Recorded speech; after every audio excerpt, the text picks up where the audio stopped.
sì, anzi, I love it.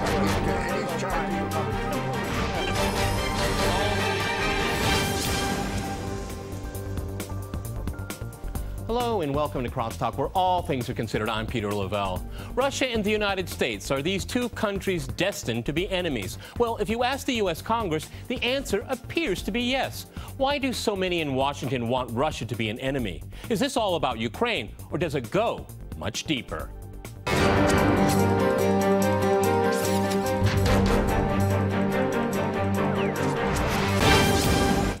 To CrossTalk whether the United States has declared war on Russia, I'm joined by my guest, Becker in Washington. He is the national coordinator for the Answer Coalition. Also in Washington, we have Sieff. He is an author as well as a columnist for the Post-Examiner and a senior fellow of the American University in Moscow. And in New York, we cross to Anthony Salvia. He is a former appointee of Ronald Reagan to the U.S. State Department.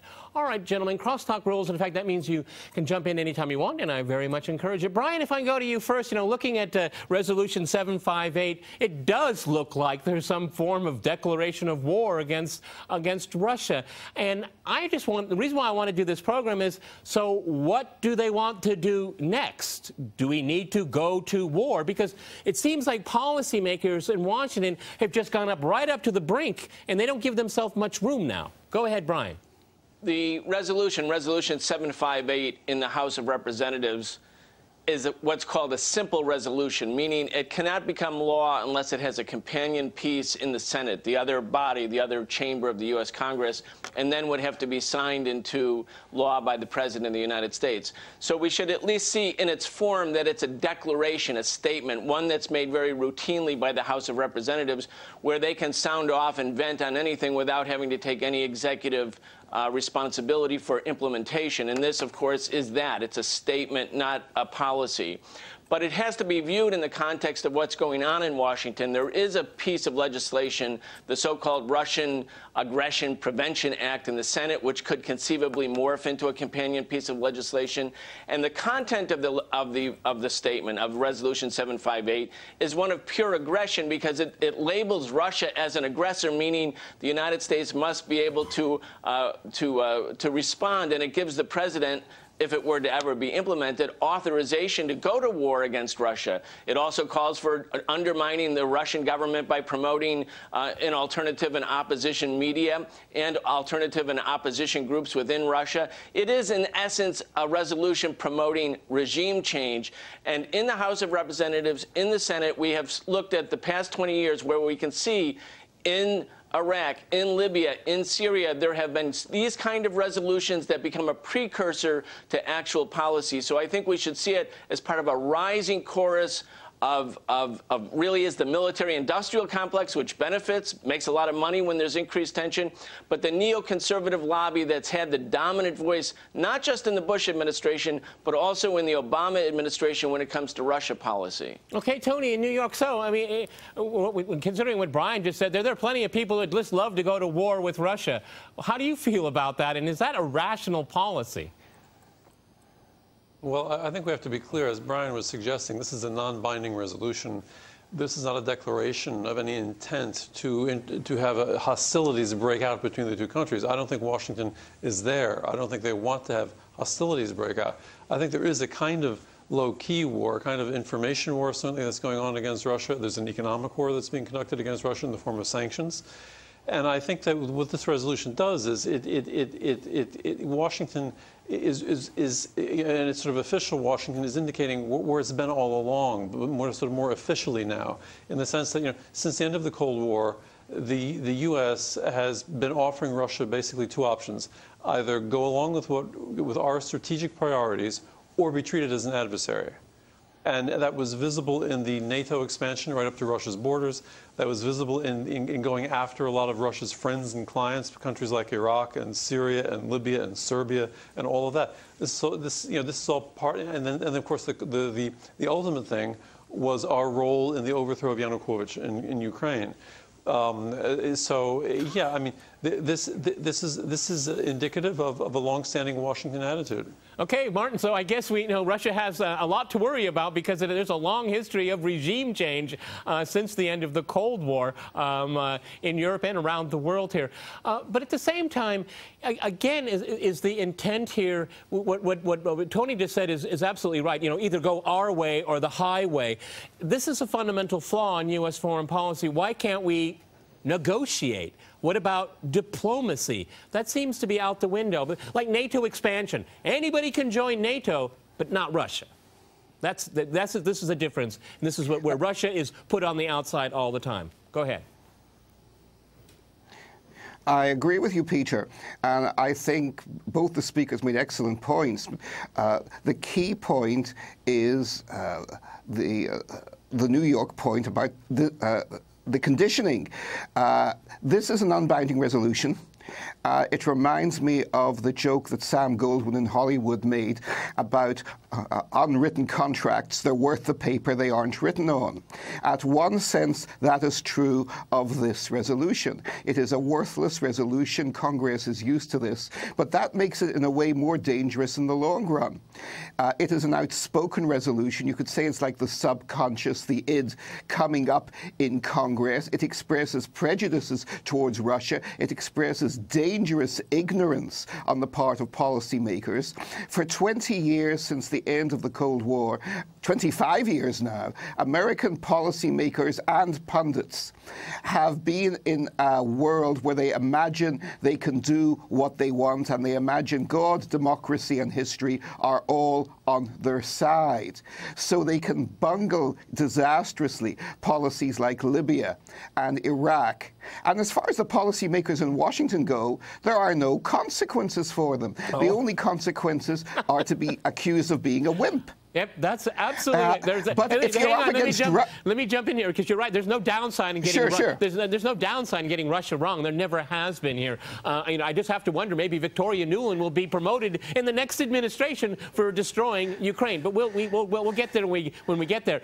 Brian, let me go to you, because the countries that we've mentioned here about regime change, because I think this is exactly where I wanted to go. If we look at Afghanistan, you look at Iraq, you look at Libya, these countries are not a threat. They're no military threat to the West. But then again, exactly. let me go to Brian here. But when Russia says it draws a red line, you know what? People tend to pay attention, because I don't say it very often. This is a red line. And this is Russia's, over the last few months, I was in Valdai. I listened to President Putin basically give his red lines. And no one in the media really takes it seriously, never reads it. This is what's dangerous. Brian in Washington, go ahead. Exactly. It's an expression of the arrogance of power, and it has, from time after time after time, if you look at what happened in Vietnam or what happened in Iraq or what's happened in Afghanistan, the arrogance of power, the idea that we have the greatest military, we outspend every other country by the next 20 countries combined, we have the most money in intelligence agencies, we're the dominant economy. And so we can make dictates, and those who don't follow our dictates, those who defy the empire, for instance, must be brought down, even if they profess neutrality, because their neutrality can be understood or perceived by others that they too could be neutral when it comes to the dictates of the empire. So you have the logic of empire dictating policy, and of course, as the other speakers mentioned, that's created massive foreign policy failures, but again, no consequences to pay. What's really going on with the U.S.-Russian relationship, I think, is this, that if Russia was treated as an equal, if there was not constant tension, what we would see is a reorganization of Europe, where Germany in particular would be allowed to abandon, or would seek to abandon, its post-World War II Cold War relationship as the junior partner for the U.S. empire, and probably affiliate with Russia, a more natural trading partner, a closer trading partner, and one where they have historic ties. The United States needs to maintain a constant sort of tension against Russia, and that includes, of course, the constant NATO expansion right up to Russia's border. And now I think what we will see is war games, including war games with nuclear weapons on Russia's border, that pushes Russia back. It says This is America's red line. No matter what Putin says, the United States won't stop in this policy. But vital to the whole scenario is maintaining the old NATO alliance, which requires tension, requires a time of confrontation. Otherwise, Germany and Europe would reorient towards Russia, or at least big parts of Europe. Okay. So this is part of a bigger game plan by the United States to maintain U.S. hegemony instead of peace. Okay, let me go to Tony in New York here. You know, one of the things I think, one of the things in Western media always forgets, to my mind, is that resolution that we're talking about was translated into Russian. Russians read it, and the seething anger of the average person that reads that say, why are they writing this about us? We don't go around the world invading countries. We don't go around the world doing this. And this is a country of its arrogance. And then you have Victoria Nuland with her phone call, the telephone call, and they destroy the country right next to us, where a lot of Russian people live. You know, a lot of policymakers fail to remember that that's how, you know, the Russians see Washington. They never look at the other side of the coin. Go ahead, Tony. You know, it's not good for U.S.-Russian relations and how the Russian people view Washington. I mean, and this has been on a downward slide ever since the Yeltsin years, when right after the fall of communism, there was a lot of sympathy for the U.S. and Russia. I was living in Russia at the time under Yeltsin and in Moscow, and you know, we've never recovered. It's been one blow to the relationship after another, and to the perception that Russians have of America and Americans. And it's really unfortunate. And I think, you know, there's an alternative to all this, and it gets to something Brian was saying. There's you know, it is dire. On the other hand, you know, I used to work for Ronald Reagan, and Reagan, with Gorbachev, was working towards, you know, ending the Cold War. The idea was to think about a new security and architecture for the Northern Hemisphere, you know, from Lisbon to Vladivostok, but incorporating North America as well. A new zone of economic and security cooperation in Europe. Where Russia would be integrated, you know, and where you wouldn't have, you know, I mean, that was implicit in everything that Reagan and Gorbachev were doing, and was the motive behind Reagan's, you know, real insistence on ending the Cold War, even against opposition within his own administration. And it was not a neo-imperialist thing on his part. And unfortunately, with Serbia, the whole and the people who came to power at that time, the whole thing was reversed. Okay, well, gentlemen, I'm going to jump in here. We're going to go to a short break, and after that short break, we'll continue our discussion on Russian-American relations. Stay with RT.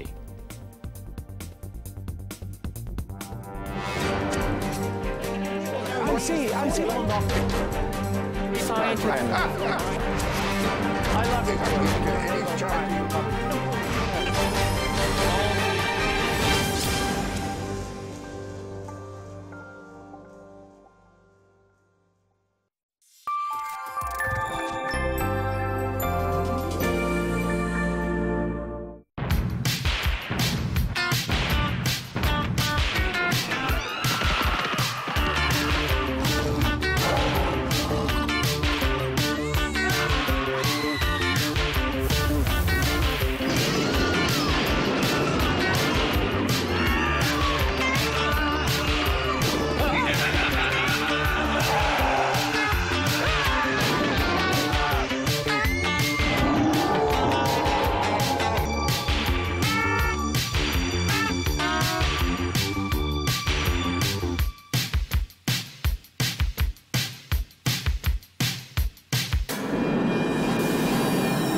TVs. This is RT, and we're a propaganda bullhorn. Propaganda bullhorn?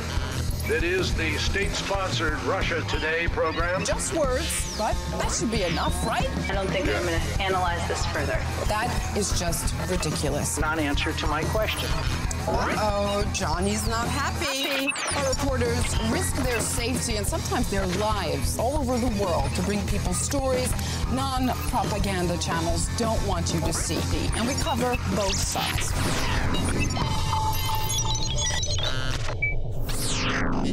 An art organization is bankrolled by a state or, a very wealthy organization or individual. I mean, in the case of the Mujahideen, we know that the CIA was involved, but so was Saudi Arabia. So you can have, more than one sponsor.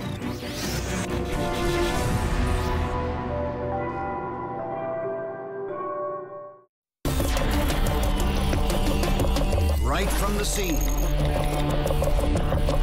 First-rate news and eye-gripping pictures.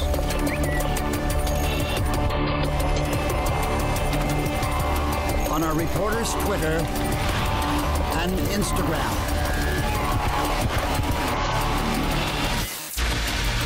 To be in the know, follow us online.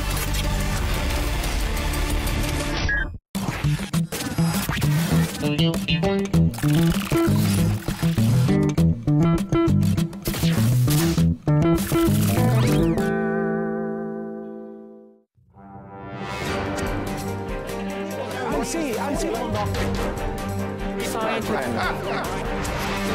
love it.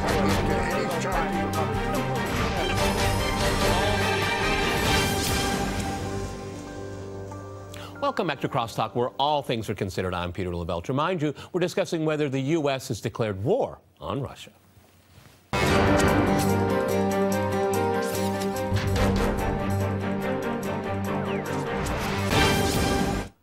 Okay, I'd like to go back to Martin in Washington. I'd like to kind of continue on the absurdity of how Russians see U.S.-Russian relations. As I was going to the studio to record this program with you gentlemen, I was reading across some interesting articles how the European officials have been contacting Moscow and asking them, you know, pretty please, can you delay or put off Ukraine's payment of the $3 billion that it borrowed from Russia before all this nonsense started in Ukraine, and you know, the Russians saying, let me get this straight. You want us to cut your new client state a break, and you want to continue sanctioning us. And this is what Russians are talking about, the absurdity of it all. You want to sanction us, but you want to punish us, and you want us to help your new client state. What do you want us really to do? Peter, I agree with you, and I think you've hit the nail on the head here. The problem here is not malevolence from Washington so much as incredible stupidity and arrogance and incompetence from Washington and Brussels. European Union and US policies towards Russia and Ukraine are like that of a terribly bad poker player. Worst poker player you can ever imagine. He has a lousy hand, and all he thinks he can do is double up and bluff. And if you call his bluff, there's nothing behind it. It's a panic-stricken ploy. You know, Brian, you know, when I look at, obviously people that watch this program know that we've been covering Ukraine ever since the events of November last year, and particularly since the coup in February. And the number of times that the Russian side has asked for trilateral talks, finding a new venue to de-escalate, trying to find a way to keep Ukraine from disintegrating. You know why? Because a failed state on Russia's border is not good for Russia. Maybe that's what Victoria Nuland's B plan is. I don't know. But the fact of the matter is, negotiation and treating each other as equals is important, and I would say respecting democratic principles, the democratic vote of people in Ukraine, not just the ones you like, but everyone. Go ahead, Brian. Ukraine is now a United States satellite country. They carried out a U.S.-sponsored coup d'etat using fascist forces, literally fascist and neo-Nazi forces, to overthrow the existing government, the democratically elected government, and put into place a puppet, Poroshenko. And what has he said? That the top priority of Ukraine, the top priority in a country where people are hungry, in a country where people are suffering from unemployment and all sorts of social and economic problems, the top priority is to integrate into NATO, a military alliance. That shows that Poroshenko is nothing but an extension of American power. So then the question is, why does American power act like this? Why so provocative? One, because they believe that they can do whatever, that ultimately Russia will not be able to overturn NATO's eastern expansion. They expected to be able to swallow up Ukraine whole. And we see now that the Russian government, like any government, whether it be Putin or any government in Russia, one that's no longer on its knees as it was right after the dissolution of the Soviet Union, would be absolutely required for its own national interests, including vital security interests, to stand up to them. And that immediately becomes the catalyst for a new round of escalated rhetoric, military spending and threats of aggression, including war games on Russia's border, including in the Baltics. Yeah, Tony, if I can go to you in New York, it was last week, 2 weeks ago, when the South Stream project that Vladimir Putin announced he was canceling, and everybody was caught flat-footed, like, what did he say? And, well, Brussels had been pushing for a long, long time to have it, not go through. They actually passed legislation in the middle of the game, which is against every legal principle you can imagine. And everyone's saying, but Russia doesn't know its national interest. Well, that's the whole point here. This is what the problem is here, is that the United States does not recognize that Russia does very clearly understand its national interest. You may not have to agree with them. That's fine. But it does understand what they are. And Russia will defend them, irrespective of who is president of this country. These ad hominem attacks on the president of Russia is just ridiculous. Go ahead, Tony. Well, yeah, I mean, Russian policy is clearly motivated by a very realist sense of what is at stake for Russia, what Russia needs to do to secure its situation and to defend itself against all enemies, foreign and domestic. And we used to have a national interest-based foreign policy. We don't anymore. It's more and more dictated by a kind of democratist ideology and to justify a policy of incessant expansion and the exercise of power in every nook and cranny of the globe. And the trouble for us is we can't afford it. I mean, we can print money, which is what we're doing. You can keep it going, I guess, for a while. But ultimately, there's going to be a reckoning here. And meanwhile, Russia, is under duress because of what's happening, the policy of the Western powers to rein it in, to box it in, and all of that. But if Russia sticks to what it's doing, it's on the right course. This is the only option it has, is a national interest-based policy, the hard-headed calculation of what's in its interest. And that explains the decision on South Stream, which ultimately was a very rational decision, and they should have seen it coming. Yep, they should have. The Europeans. Martin, I will be counterintuitive against what Western media says. That's probably what my calling card these days, is that, the sanctions, yes, they do hurt. It does pinch. But there have been so many of us that have lived here for so long that we needed a Pearl Harbor event to really make the government think about serious, hard reforms that are painful to go through. Because when there's a lot of oil money around, you get complacent. Now we have low oil, we have sanctions, and now there's a segment of the population saying it's about time we had our own SWIFT system, we had our own way of dealing with the outside world. We don't need to go through all these Western banks because they're all toxic. They're all built on a house of cards. Russia is moving away from that. In a way, if we take the day-to-day impact, on a larger scale, this is a godsend. I think you make a key point there, Peter.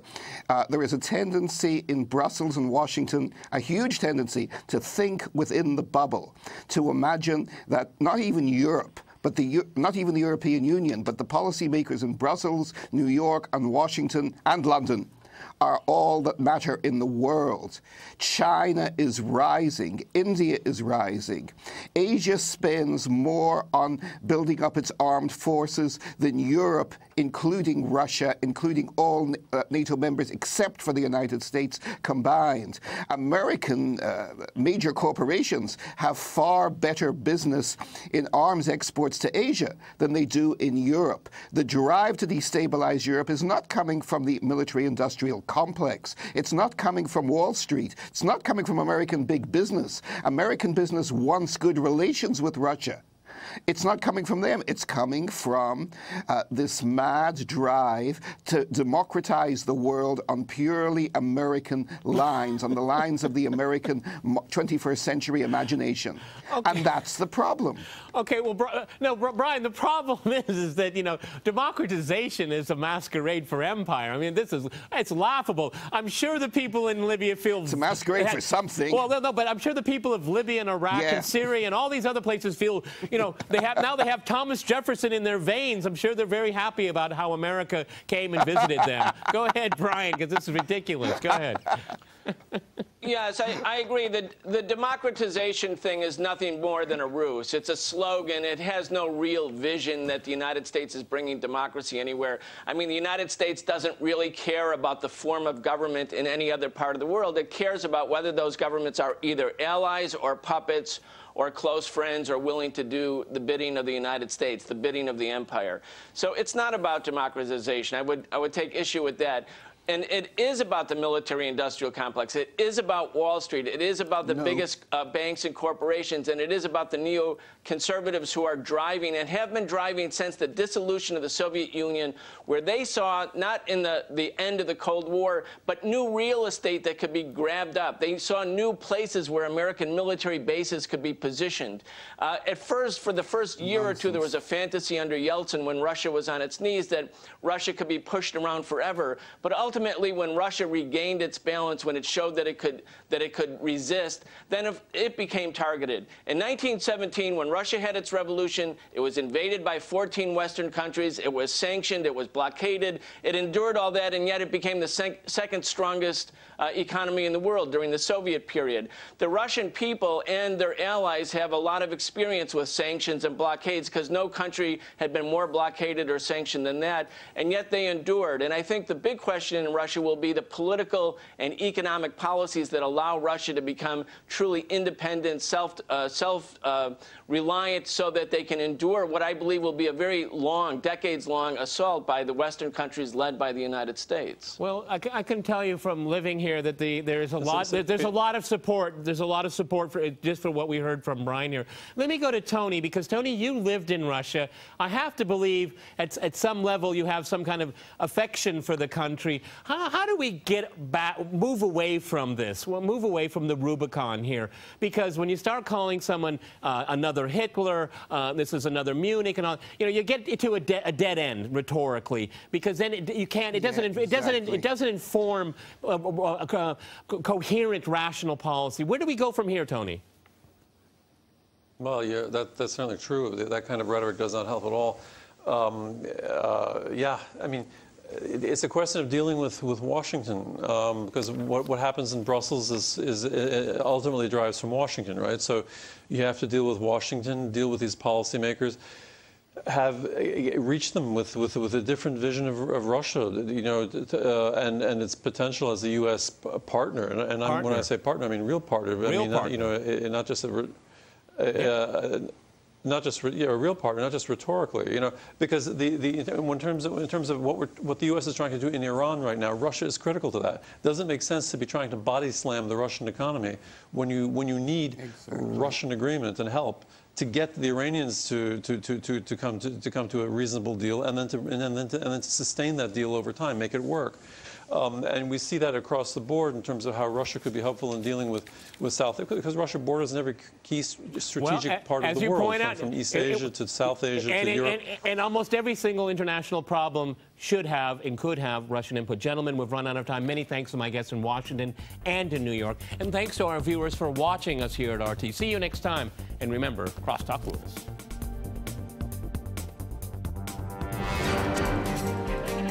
I'm see. I love you.